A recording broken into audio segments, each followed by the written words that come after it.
Who's first? You obviously tried to defend Texas Tech before, so can you just talk about that kind of generally? You know, they're very similar to what we did at Baylor. You know, cover the field from sideline to sideline. Very fast. The tempo is you've got to be very simple with your calls. You've got to get lined up, especially on their sideline. They seem to go faster when they're on their sideline. You know, obviously they've had great success with the quarterbacks that they've had there. You know, I don't know if anybody ever thought about it, but I was looking at our 15 game there when I played him at Baylor, and Mahomes was the quarterback and Webb was the backup. You know, when you throw in the other kid that they had, I mean, they've had a run of quarterbacks, and this kid's a good player from that transferred from Iowa. But the tempo, Cliff has great knowledge of what he wants to do. You know, he has a feel, you know, of where he wants to attack and how he wants to attack. So that's always good for an offense. You know, they know what they're doing. When you talk about the quarterback, how different is he from Mahomes? You know, I don't nothing against Eastern Washington, but they were overmatched, and I thought that Cliff started the game real conservative with him. Wanted to get him into the throws that he was making. I thought he did a good job with him. Eastern Washington stopped him 2 or 3 times, and then he got in a rhythm. And that's the thing that Cliff does, and I think that's why he's very good on offense. He gets the ball to his playmakers, you know, hands, and you know, their guys. The 2 inside guys are really good players. Number 14, Cantrell, who was at the same school as Mahomes, is a guy that goes unnoticed, but he's really a good player.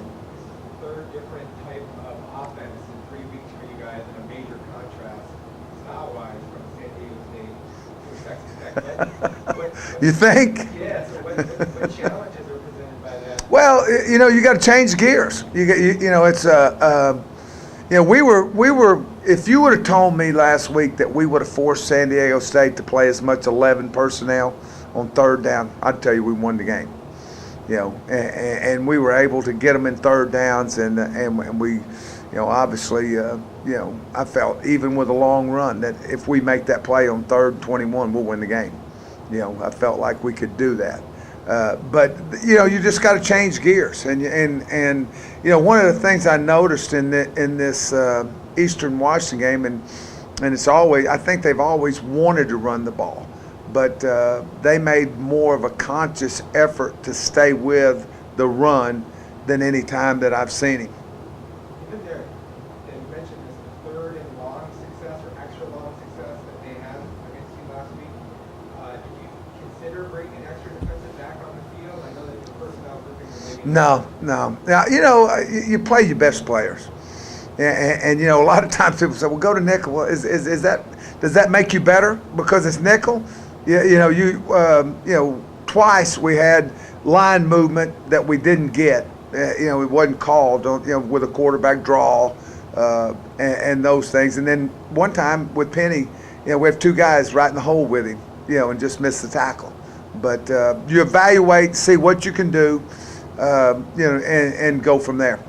Was it a combination of things then, or now have you seen any themes, or was it just? Well, I mean, we had a guy come off. You know, we had great pressure, and that wasn't a design play. That was a scramble.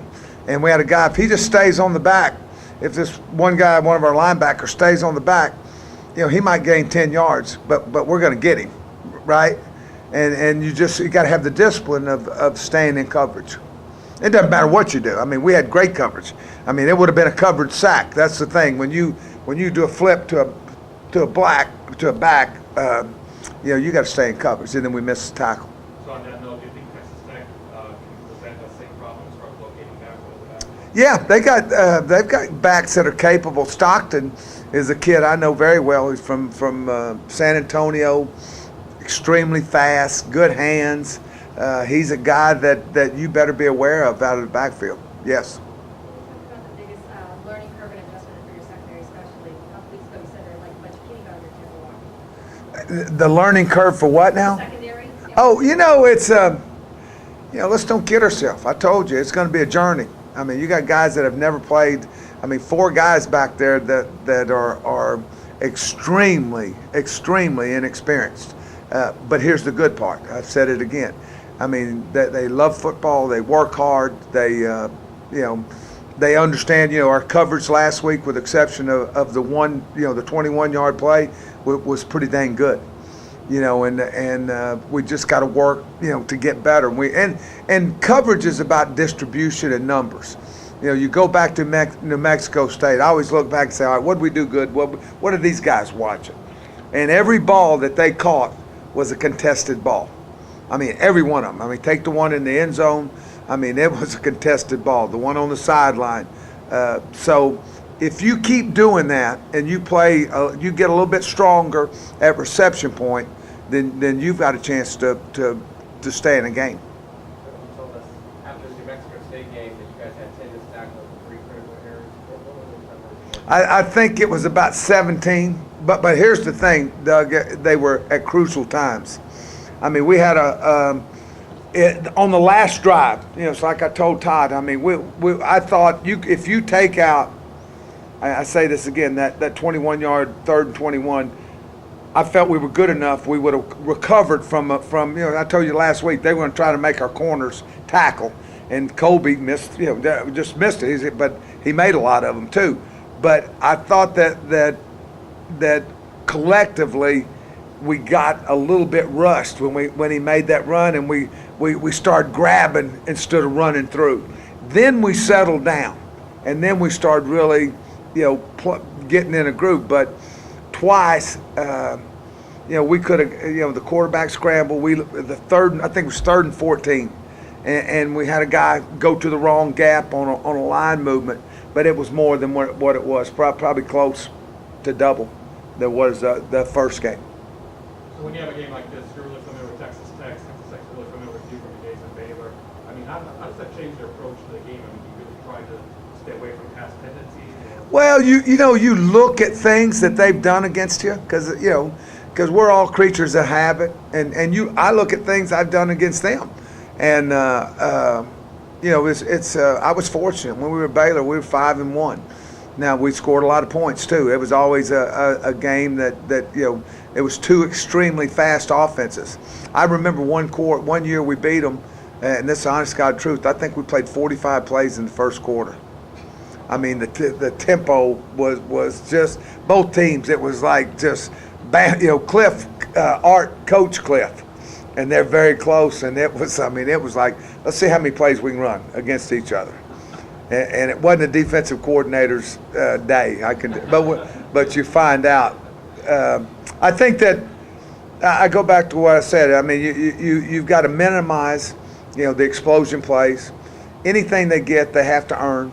I mean, there's going to be some yardage. I mean, right now in today's football, I don't worry about our yardage. I say last week, if we would have played well on special teams, and been equal. I was disappointed we didn't get a takeaway. We had twice the ball was on the ground and we didn't get it.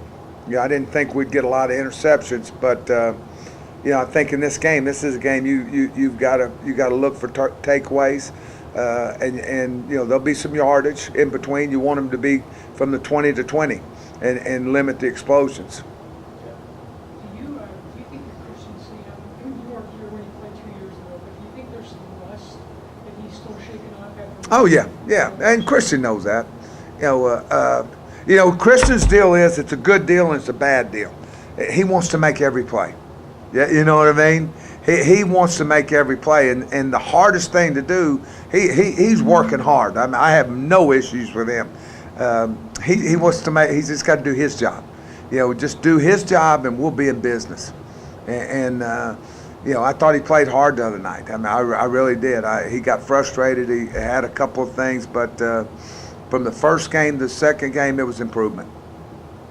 Coach, going on the road this week, is there any sort of things you change in terms of how aggressive or conservative you guys are, or is it just the same home or away?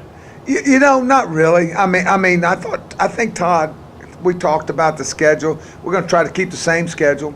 We're an early morning practice team. We give them Monday off, and we're going to give them Friday off. We go to 11. So Tuesday, Wednesday, and Thursday, they're up probably at 5:30 or something, so they get to sleep in before they go to class on Friday. We're going to go to a local high school there in Lubbock to practice, to go through some things. We're going to try to stay on the same schedule. It's a night game. It'll be 7 o'clock their time, 5 o'clock our time. Tech's a great place to play. They love their team. I've got a daughter that graduated from there. My son graduated from there, so a lot of familiarity. They will support it well, and I think our kids will enjoy playing in that atmosphere. Thanks, everyone. All right, thank you.